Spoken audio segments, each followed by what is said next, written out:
ഇന്ന് ഞാൻ ഉണ്ടാക്കാൻ പോകുന്നത് പച്ചനന്ത്രക്കായ കൊണ്ടുള്ള ഇറച്ചി കറിയുടെ ആ ടേസ്റ്റിൽ എങ്ങനെയാണ് കറി വെക്കണമെന്ന് നോക്കാം. ആദ്യം നമ്മൾ പച്ചനന്ത്രക്കായ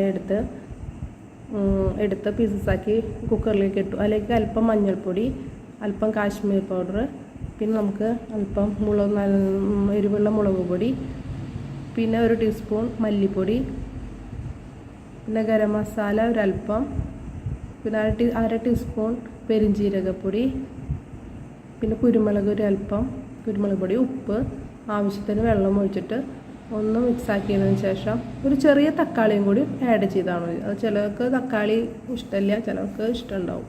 അപ്പോൾ അത് നിങ്ങളുടെ ഓപ്ഷനാണ്. നിങ്ങൾക്ക് ഇഷ്ടമുണ്ടെങ്കിൽ ചേർത്താൽ മതി കേട്ടോ, ഇല്ലെങ്കിലും കറിക്ക് ടേസ്റ്റ് ഉണ്ടാവും കേട്ടോ.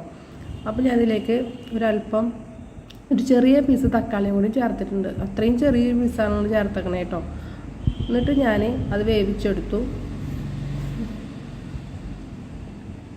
ഇതേപോലെ വേവിച്ചെടുത്തു. ഇനി നമുക്ക് വേണ്ടത് അത് വേവിച്ചെടുത്തത് മാറ്റി വയ്ക്കാം. തീ ഓഫ് ചെയ്തിട്ട് മാറ്റി വയ്ക്കാം. ഇനി നമുക്ക് വേറൊരു പാനിലേക്ക് അല്പം നാളികേരം വറുക്കാനായിട്ട് എടുക്കാം.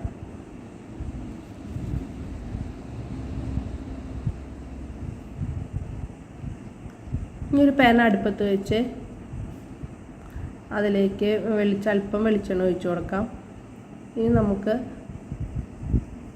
ചെറിയുള്ളി 2 എണ്ണം, പിന്നെ ഒരു 2-3 വെളുത്തുള്ളി, പിന്നെ ആ നാളികേരം ഇട്ടിട്ട് ഒന്ന് മൂപ്പിച്ചെടുക്കാം കേട്ടോ. ചെറിയ പീസ് ഇഞ്ചിയും കൂടി ചേർക്കാം. ചെറുത് മതി, കൂടിയ കറിക്ക് ടേസ്റ്റ് വ്യത്യാസം ഉണ്ടാവും. അപ്പോൾ ചെറിയൊരു പീസ് ഇഞ്ചി കഷ്ണം ഇട്ട് കൊടുത്താൽ മതി കേട്ടോ. ഇനി അത് മൂത്ത് വന്നതിന് ശേഷം ഗോൾഡൻ കളറായതിനു ശേഷം നമുക്ക് എന്താ ചെയ്യേണ്ടത്, 2 ടീസ്പൂൺ മല്ലിപ്പൊടി ഇട്ട് കൊടുക്കാം, പിന്നെ അല്പം മഞ്ഞൾപ്പൊടി ഇട്ട് കൊടുക്കാം, പിന്നെ മുളക് പൊടി 1 ടീസ്പൂൺ മുളക് പൊടി, അര ടീസ്പൂൺ കുരുമുളക് പൊടി, നിങ്ങളുടെ എരിവിനനുസരിച്ചിട്ട് മുളക് പൊടി ഇട്ട് കൊടുക്കാം കേട്ടോ. പിന്നെ വേണ്ടത് അല്പം ഗരം മസാലപ്പൊടി കൂടി ആഡ് ചെയ്ത് കൊടുക്കണം കേട്ടോ. എന്നിട്ട് നന്നായിട്ട് മൂത്ത് വന്നിട്ട് തീ ഓഫ് ചെയ്യാം. ഇനി നമുക്ക് ആ വേവിച്ച് വെച്ചിരിക്കുന്ന ആ കായയിലേക്ക് ഇത് അരച്ചിട്ട് അതിലേക്ക് ചേർക്കാം കേട്ടോ. അതിലേക്ക് മിക്സി ജാറിലെടുത്ത് അല്പം വെള്ളം ഒഴിച്ചിട്ട്, അല്പം വെള്ളം മതി, മഷി പോലെ അരച്ചിട്ട് കൊണ്ടുവരണം. അങ്ങനെ ഇത് മഷി പോലെ അരച്ച് വന്നിട്ടുണ്ട്. നമ്മൾ ഈ വേവിച്ചിരിക്കുന്ന ഈ കായയിലേക്ക് ഇത് ഒഴിച്ച് കൊടുക്കാം. എന്നിട്ട് നന്നായിട്ടൊന്ന് കുറുകി വരട്ടെ. തിക്കായിട്ട് ഗ്രേവി വേണ്ടവർക്ക് അങ്ങനെ നന്നായി കുറുകി എടുക്കാം, അല്ലെങ്കിൽ നിങ്ങളുടെ ഗ്രേവി അനുസരിച്ചിട്ട് അത് വറ്റിച്ചെടുത്താൽ മതി കേട്ടോ. അപ്പോൾ നന്നായിട്ട് ഇപ്പോൾ കായയിലേക്ക് പിടിച്ചിട്ടുണ്ട്. ഇനി നമുക്കൊരു പാൻ അടുപ്പത്ത് വെച്ച് അല്പം വെളിച്ചെണ്ണ ഒഴിച്ച് നമുക്ക് ഉള്ളി കാച്ചിയെടുക്കാം. അപ്പോൾ ചുവന്നുള്ളി ഒരു 10-15 ചുവന്നുള്ളി ഞാൻ അരിഞ്ഞ് വെച്ചിട്ടുണ്ട്.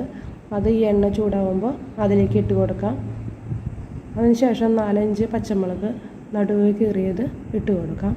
പിന്നെ കറിവേപ്പിലയും കൂടി ഇട്ട് കൊടുത്തിട്ട് മൂപ്പിച്ചെടുത്ത് നമുക്ക് ഈ ഉള്ളി താളിച്ചത് അതിലേക്ക് ഒഴിച്ചു കൊടുക്കാം. ഇതൊന്ന് മൂത്ത് വന്നാലേ തീ ഓഫ് ചെയ്യാം. ഇന്ന് നമുക്ക് അല്പം ഒരു കറി നല്ല കളറിന് വേണ്ടിയിട്ട് അല്പം നമുക്ക് കാശ്മീരി മുളക് പൊടിയും കൂടി ചേർത്ത് കൊടുക്കാം. എന്നിട്ട് നന്നായിട്ട് ഇളക്കുക, കരിഞ്ഞു പോവാതെ ശ്രദ്ധിക്കണം കേട്ടോ. എന്നിട്ട് നമുക്ക് ആ വേവിച്ച് വെച്ചിരിക്കുന്ന കായയിലേക്ക് ഈ ഉള്ളി താളിച്ചത് കൂടി ഒഴിച്ച് കൊടുത്തിട്ട് 2 മിനിറ്റ് അടച്ച് വെച്ച് വേവിക്കാം. അപ്പം നല്ല ടേസ്റ്റി ആയിട്ടുള്ള ഒരു കറിയാണിത്. എല്ലാവരും ട്രൈ ചെയ്യണം. നോമ്പ് കാലത്ത് ഉണ്ടാക്കാൻ പറ്റിയ കറിയാണ്. വെജിറ്റേറിയൻ ആയവർക്കും ഇത് ഉണ്ടാക്കി നോക്കാം. അപ്പോൾ ഇത് ഉണ്ടാക്കി നോക്കിയിട്ട് അതിൻ്റെ ഫീഡ്ബാക്ക് അറിയിക്കണേ. അപ്പോൾ താങ്ക് യു ഫോർ വാച്ചിങ്. നിങ്ങൾക്ക് ഈ വീഡിയോ ഇഷ്ടപ്പെട്ടെങ്കിൽ ലൈക്ക് ചെയ്യുക, കമൻറ്റ് ചെയ്യുക, സബ്സ്ക്രൈബ് ചെയ്യാത്തവർ സബ്സ്ക്രൈബ് ചെയ്യുക കേട്ടോ.